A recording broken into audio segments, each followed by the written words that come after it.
칸트의 판단력 비판은 미학을 가능하게 한 텍스트라고 할 수 있다. 칸트 미학의 핵심은 무관심의 관조라는 생각에 달려있다. 무관심의 관조. 오, 다 말이 어렵네요. 일단 무관심해져야 미학을 느낄 수 있다라는 말이네요. 무관심하게 보지 못한다면 아름다움의 영역은 존재할 수 없다는 것이 그의 생각이기 때문이다. 바보잖아. 그렇다고 무관심하게 본다는 것이 멍청하게 세상을 바라보는 것이라고 오해해서는 안 된다. 아, 진짜 오해했네요, 방금. 오히려 이것은 아름다운 여인을 주시하다가 다른 일체의 생각을 떠올리지 못하는 정신상태 흡사기 때문이다. 판단력 비판에서 칸트가 다루는 미적인 대상은 다음과 같은 두 가지 종류다. 첫째가 바로 단순 아름다움, 즉 미이고, 둘째가 곧 숭고이다. 미는 우리에게 어떤 것을 자연까지도 관심을 떠나 사랑하도록 마음을 준비시키고, 반면 숭고는 이것이 비록 우리의 관심에 거슬릴지라도 존중하는 마음을 준비시킨다. 어느 경우든 특정한 관심을 떠나 무관심이라는 마음 상태에 논의되고 있다는 것에 주목할 필요가 있다. 여기 사진이랑 설명이 붙어 있는데 칸트 생각의 핵심이 적혀 있네요. 무관심의 관조라는 생각에 달려있다. 무관심하게 보지 못한다면 아름다움의 영역은 존재할 수 없다는 것이다. 판단력 비판에서 칸트가 다루는 미적 대상은 다음과 같은 두 가지 종류다. 첫째가 바로 단순 아름다움, 미이고 둘째가 곧 숭고이다. 이 미술관 가면 추상화라던가 일반 사람들이 잘 이해하지 못하는 굉장히 많은 미술 작품들이 있잖아요. 이게 다 칸트적 사고 방식으로 접근된 작품들이네요. 그러니까 그 작품을 해석할 수 있는 능력을 제가 익히거나 배우지 못하면 그걸 볼 수 없다는 이야기네요. 굉장히 뭐랄까 엘리트주의적 사고관념이네요. 사실 뭐 칸트가 엘리트이기도 했고요. 우선 먼저 즉 단순 아름다움에 대한 그의 설명을 좀 더 들어보도록 하자. 관심을 떠나서 무언가를 사랑하도록 마음을 준비시킨다는 것은 정의와는 달리 칸트의 무관심을 의지적 노력으로 가능한 능력인 것처럼 말하고 있다. 네.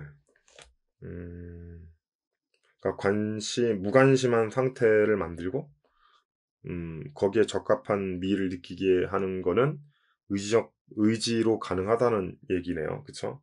해석을 하면. 판단력 비판에 나온 내용이 하나 있는데, 취향에 대해서 나오네요. 이 취향에 대한 궁금증도 되게 많았어요. 이 취향 도대체 왜 생기는 거야? 막 이런 거. 취향에 대한 정의가 나옵니다. 칸트에 의해서. 취향은 어떤 대상이나 표상 방식을 일체의 관심을 떠나 만족이나 불만족에 의해서 판단하는 능력이다. 이와 같은 판단에 의해 가능한 만족의 대상은 아름답다고 말해진다. 이 판단력 비판에 나온 내용인데요. 음, 무슨 말이야 이게? 대상과 표상, 표상. 표상은 뭐 대표로 삼을 상징적인 것이라는 거죠. 뭐 삼각형이면 삼각형 아니면 사각형, 사각형 뭐 이렇게 뭔가 대표적 어떤 상징성을 얘기하는 거고. 아무튼 여기에서 그냥 그러니까 무관심. 무관심 상태에서 만족과 불만족을 판단하는 능력이라고? 여기서 이제 만족하면 아름답다고 말해진다. 이거 좀 되게 색다른 접근이네. 왜냐면 취향이라고 하면 보통 자기가 관심 있는 부분을 좋아할 때 취향이라고 보통 사람들이 인지하는데 칸트는 그게 아니라고 하네요. 취향이라는 거는 일단 관심을 떠나야 된대요. 그러니까 무관심 상태에서 만족과 불만족을 판단하는 능력이래요. 이게 좀 이제 잘 이해가 안 되는데 계속 읽어보겠습니다. 칸트에 따르면 미적인 취향은 계속 설명이 나오네요. 일체의 관심을 떠나 만족이나 불만족에 의해 판단하는 능력이다. 무관심하게 보았을 때 만약 어떤 대상이 만족을 준다면 그 대상은 아름다운 것으로 간주된다. 그렇지 않고 우리에게 불만족을 준다면 그 대상은 결국 추한 것이라고 할 수 있다. 상큼한 사과를 묘사하고 있는 정물을 보았을 때 배고픈 사람은 자신에게 식욕이 생기는 것을 느낀다. 이어서 그는 상큼한 사과가 아름답게 묘사되었다고 이야기할 수 있다. 그런데 칸트에 따르면 이것은 무관심한 만족감이 아니다. 무관심한 만족이 되려면 식욕과 같은 다른 관심이 전혀 개입하지 않아야 한다고 보았기 때문이다. 이 점에서 마르셀 뒤샹이야말로 가장 칸트적인 예술가였다고 할 수 있다. 아, 이거, 이거 알아요. 변기를 샘이란 이름으로 전시. 아, 이거 한번, 이게 뭔지 알 것 같다. 아, 이거네요. 마르셀 뒤샹 샘. 네. 아, 이걸 보고 더 아름다움을 느낄 수 있다는 거네요. 즉, 우리가 이걸 볼 때 변기라고 생각하면 안 된다는 거예요. 그거를 빼고 보면 얘도 아름다울 수 있다. 그러네요. 접근이 되네요. 얘가 변기가 아니다라는 생각을 우리가 할 수 있으면 이게 뭐 샘이라면 이 샘을 보고 아름답다고 느낄 수 있겠네요. 근데 개입이 너무 심해서 저는 대충 느낌은 오는데 개입이 너무 심한데요. 왠지 보기가 싫은데요. 뒤샹 너냐? 마르샬 뒤샹 독특하게 근엄하게 생겼네요. 그는 그의 작품은 관객들에게 다음과 같이 묻고 있기 때문이다. 당신들은 이 변기를 무관심하게 볼 수 있는가? 그렇다면 당신들은 아름다움이나 혹은 추함이라는 미적인 느낌을 가지게 될 것이다. 전 추하다고 느꼈어요. 근데 이 추하다는 느낌은 그 변기 때문에 섞인 느낌이어가지고 적용되진 않겠네요. 이 관점에서. 그러나 만약 그럴 수 없다면 당신 스스로가 미를 느낄 수 없는, 그래서 전시에 들어올 필요가 없는 사람이라는 것을 자인하고 있는 셈입니다. 네, 전시에 들어갈 수 없는 사람이라고 스스로를 전 인정하게 된 셈이네요. 이 구조에 의하면. 만약 여러분이 변기 그림을 보고 예술품이라기보다 역겨운 감정만 느꼈다면 이것은 여러분에게 미적인 아름다움 느낄 수 있는 인식 능력, 즉 무관심의 능력이 없다는 것을 말해준다고 뒤샹의 그림은 반문한 셈이다. 그런가? 그러나 중요한 것은 미에 대한 이해를 가능케 하는 무관심이 우리의 내면에서 자연적으로 생기기 힘들다는 점이다. 일반인들이 미술관에 전시된 변기나 혹은 상큼한 사과를 무관심하게 볼 수 있다는 것은 그들이 미술관에 전시된 작품을 일상적 관심으로 보아서는 안 된다는 점을 이해하고 있거나 혹은 그것에 대해 이미 교육받았다는 것을 전제한다. 이 점에서 미를 가능하게 하는 무관심은 우리의 의지적인 노력에 의해 학습된 결과라고 할 수 있다. 바로 이 대목에서 칸트는 무관심의 다른 가능성에 대해서도 생각한다. 그것이 바로 숭고의 느낌이다. 숭고의 느낌은 무관심이라는 것이 우리의 의지적인 노력에 의해 가능한 것이 아니라 외부 대상이나 사건에 의해 무조건적으로 강제될 때 발생하는 미적 감정이다. 칸트의 이야기를 직접 들어보도록 하자. 판단력 비판에 나온 내용입니다. 우리가 이런저런 설명을 붙이지 않고 순전히 어떤 대상을 포착할 때 우리 내부의 숭고의 감정을 일깨우는 것은 그 형식에서는 우리의 판단력에 대해 반목적적이며 우리의 현시 능력에 대해 부적합하고 상상력에 대해서는 흡사 난폭한 것 같이 보일지도 모른다. 그러나 그것은 그 때문에 더욱더 숭고하다고 판단되는 것이다. 이것도 무슨 말인지 이해가 안 돼요. 문장이 이렇게 한 번에 쭈루룩 가면 문제가 너무 기네요. 이해가 안 돼요.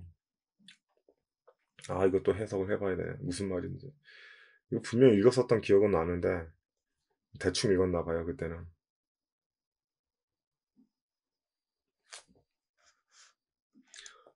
이해하려고 해도 이해가 안 됩니다. 그냥 지나갈게요. 이 강신주가 설명해 주겠죠. 하늘과 땅, 그리고 바다가 뒤엉켜 보일 정도의 엄청난 폭풍과 직면할 때가 있다. 혹은 숲으로 우겨진 산길을 걷다가 갑자기 시야가 트이며 거대한 폭풍을 목격하게 될 때도 있다. 이런 경우 우리는 자신의 의지와 관계없이 강제적으로 무관심의 상태에 빠진다. 이런 경우.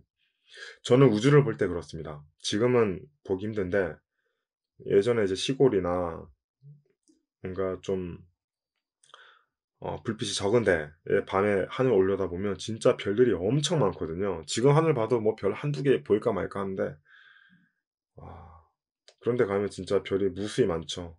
그때 느끼는 감각? 저는 그렇게 느껴지네요. 아니, 정확하게 말해서 이런 압도적인 광경은 우리로 하여금 다른 일체 생각이나 관심을 갖는 것을 허락하지 않는다고 해야 할 것이다.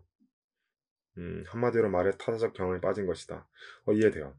하늘과 땅, 그리고 그 사이 모든 것을 뒤엎어버릴 것 같은 폭풍우, 혹은 어디에 시작돼서 어디까지 떨어지는지 감도 잡히지 않는 거대한 폭포 앞에서 우리는 지금까지 자신의 모든 생각과 상상력이 얼마나 보잘것없었는지를 느낀다. 한마디로 생각했던 것 혹은 상상했었던 것 이상의 풍경이 우리를 덮칠 때 우리는 그저 입만 번긋 벌린 채 망연자실하게 된다. 자신의 의지와는 관계없이 우리는 무관심의 상태에 빠지고 만 것이다. 칸트에 따르면 이때 우리가 느끼는 미적 감정을 바로 승고의 감정, 이게 승고라고? 음, 승고? 음. 비록 칸트가 분명하게 설명하진 않았지만 논리적으로 두 가지의 종류의 무관심의 상태가 있는 셈이다. 하나는 주체 노력과 연습으로 달성되는 자발적인 무관심의 상태이고, 다른 하나는 주체 노력과 연습을 조롱하듯이 외부의 풍경이 우리가 다른 일체의 것에 관심을 갖지 못하도록 만드는 비자발적인 무관심의 상태다. 자발적 무관심의 상태는 바로 그 아름다움, 그러니까 미와 관련된다. 어떤 대상이나 사건을 조용하고 편안한 가운데 무관심하게 판단할 때 미의 감정이 출현한다는 얘기다. 반면 비자발적 무관심 상태는 숭고와 관련된다. 압도적 대상이나 사건이 우리의 모든 관심을 폭풍우처럼 날려버리고 일체 다른 것에 대해 무관심하게 만들어버릴 때 우리는 숭고의 감정에 젖어들게 된다. 어쨌든 미나 숭고가 모두 미적인 감정일 수 있는 이유는 그것의 경로가 어떻든 간에 우리 내면에 무관심의 상태가 발생했기 때문이다. 그쵸? 저도 우주를 보면 그런 생각을 해요. 아, 우주의 이 먼지 같은 공간에 먼지보다 작은 그 입자 구조에 이 우리가 아웅다웅하는 게 웃기다는 거죠. 뭐 살아도 얼마나 살겠습니까? 크기도 얼마나 작아요. 근데 그 안에 이게 뭐 고통스럽고 힘들고 뭐 그런다고 이 난리친다고 생각하면 우습더라고요. 전 우주를 볼 때 이런 무관심을 보게 됩니다. 그리고 칸트가 끝났습니다. 칸트의 설명이 끝났고 그 다음에 브루디에라는 철학자가 나오네요. 그 다음에 이제 강신주의 해석이 있는데, 사실 칸트의 미학은 어느 정도 교육을 받은 부르주아 계층의 미적 의식을 정당화하는 논리라고 할 수 있다. 와, 이것도 받아들여집니다. 왠지 좀 부르주아 계층의 미적 의식의 논리 같아요. 물론 이것은 칸트가 의식적으로 의도했던 것은 아니다. 칸트는 단지 자신의 미적 경험을 반성함으로써 아름다움이 인간의 무관심한 관조로부터 가능하다는 것을 일반화했을 뿐이다. 하지만 그는 분명 부르주아 계층의 일원으로서 콰니히스베르크 대학의 교수였던 사람이다. 그래서 그의 미학은 의도적인 것은 아니었지만 자신과 사회적 신분이 동일한 사람들, 즉 당시 특정한 도시의 부르주아 계층에게만 적용될 만한 것이었다. 그쵸?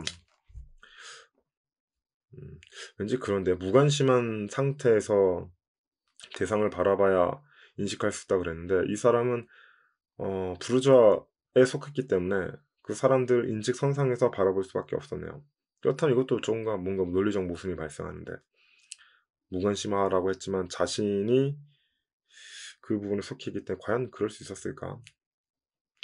사실 대부분의 노동자 계층에 속한 사람들은 누드화를 철저하게 무관심하게 볼 수도 없을 것이다. 어떤 성적인 흥분이나 동경을 마음에 품을 수도 있기 때문이다. 물론 그렇다고 해서 모든 부르주아 계층의 사람들이 단지 무관심하게 누드화를 볼 수 있다는 것은 아니다. 몇몇 예외적인 사람들을 제외하고 대부분 부르주아 계층들은 자신들이 미술관에서는 성적 관심에 무관심한 척해야 한다는 사실을 잘 알고 있을 뿐이다. 그쵸? 무관심 척하는 것 같아요. 제 생각에도. 그래서 아름다움, 즉 칸트의 미학을 너무 순진하게 받아들이는 것은 위험한 일이라고 할 수 있다. 이것이 바로 부르디에가 구별짓기라는 기념비적 저작을 쓰게 된 진정한 동기라고 할 수 있겠다. 이거 읽어봐야겠네요. 구별짓기?